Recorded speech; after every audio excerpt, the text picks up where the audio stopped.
No, my dear friends, take some tzedakah, put it in the pushka, and I'll share with you a Mishnah of Pirkei Avot. This is still the season when we study every week, every Shabbat, ethics of the fathers. And there is a Mishnah in the second chapter where it says the following. Rabbi Tarfon says, Hayoim kotzer, the day is short, v'amalacha meruba, the task, there's a lot of work to do. The workers are lazy. But the reward is great. And the master is pressuring the workers to accomplish more. What a amazing, simple, but yet very deep thought. There's an interesting medrash that the medrash says the following. Basically, in one word, that means there's no time to waste. We're here on this world on a mission. We have something to accomplish. And every moment is a precious moment that must be utilized for that purpose.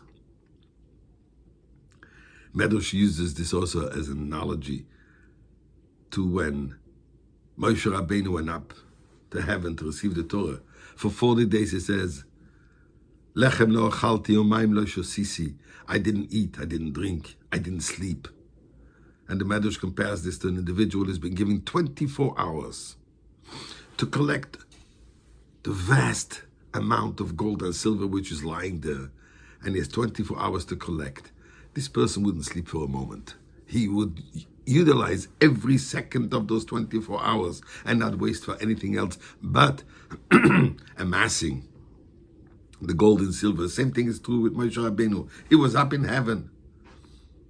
He didn't want to spend time on bodily needs. He didn't want to spend time on anything else but receiving and learning the knowledge that God was imparting with him. And this is something that we have to apply to our lives. We have a mission. The mission is to bring about the final redemption. The mission is to bring about that these 21 days, which are presently days of mourning, the destruction of the temple, should be transformed into days of joy and happiness. How do we do that? By amassing another mitzvah, another mitzvah, another mitzvah. By strengthening ourselves in Avos Yisrael, love your fellow Jew. And here's a beautiful story about Rabbi Tarfon. Rabbi Tarfon was a Kohen.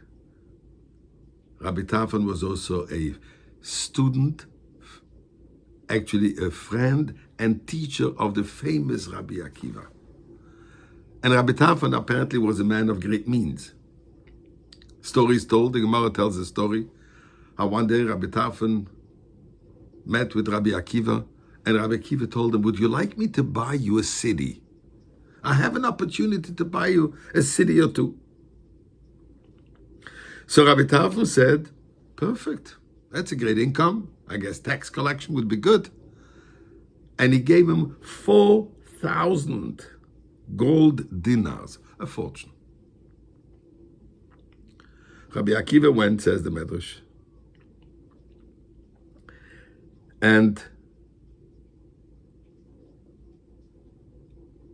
supposedly bought that city.